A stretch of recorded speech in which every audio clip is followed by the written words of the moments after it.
নমস্কার বন্ধুরা, প্রিয়াস কিচেনের আরও একটি নতুন পর্বে আপনাদের সকলকে স্বাগত জানাই।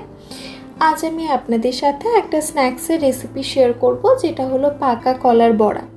তাহলে চলুন এবার রেসিপিটা দেখে নেওয়া যাক।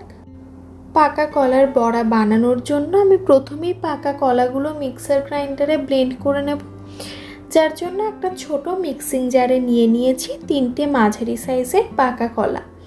কলার খোসা ছাড়িয়ে কলাগুলো স্লাইস করে কেটে নিয়েছি। দিয়ে দিচ্ছি 3 টেবিল চামচ চিনি। আপনারা নিজেদের স্বাদ অনুযায়ী চিনির পরিমাণটা বাড়িয়েও নিতে পারেন। এবার মিক্সার গ্রাইন্ডারে ঢাকা লাগিয়ে একটা মিহি পেস্ট তৈরি করে নেব।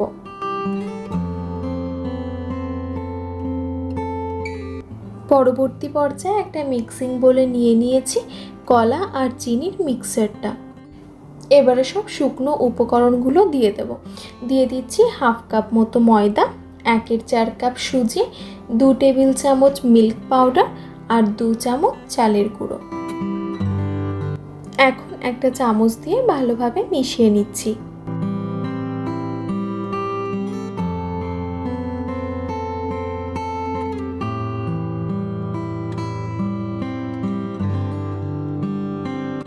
একটু একটু করে দুধ দিয়ে ব্যাটারটা বানিয়ে নিচ্ছি।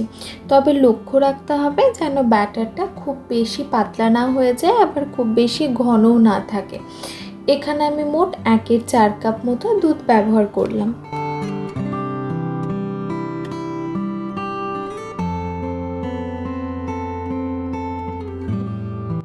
দিয়ে দিচ্ছি 1 চামচ মতো মৌরি আর হাফ চামচ ভ্যানিলা এসেন্স।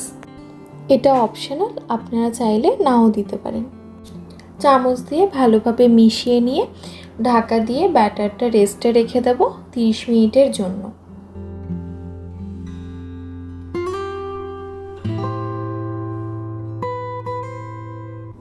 তিরিশ মিনিট পরে এবারে বড়াগুলো ভেজে নেব, যার জন্য একটা কড়াই খুব ভালোভাবে গরম করে নিয়ে দিয়ে দিলাম রিফাইন্ড তেল বেশ কিছুটা পরিমাণে।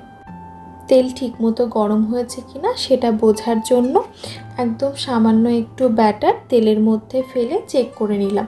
ব্যাটারটা যেহেতু তেলে দেওয়া মাত্রই ওপরে ভেসে উঠলো, তার মানে তেল একদম ঠিকমতো গরম হয়ে গেছে।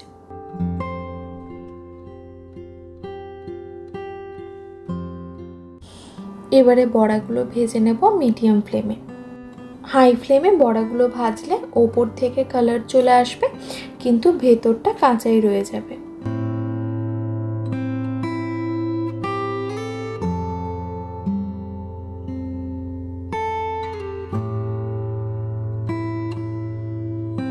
বড়াগুলো ভাজা হয়ে গেছে, এবারে অন্য একটা পাত্রে তুলে রাখছি।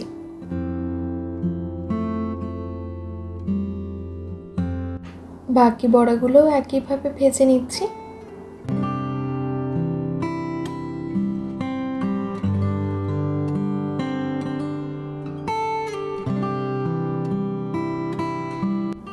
আপনারাও এভাবে একবার বাড়িতে বানিয়ে দেখবেন।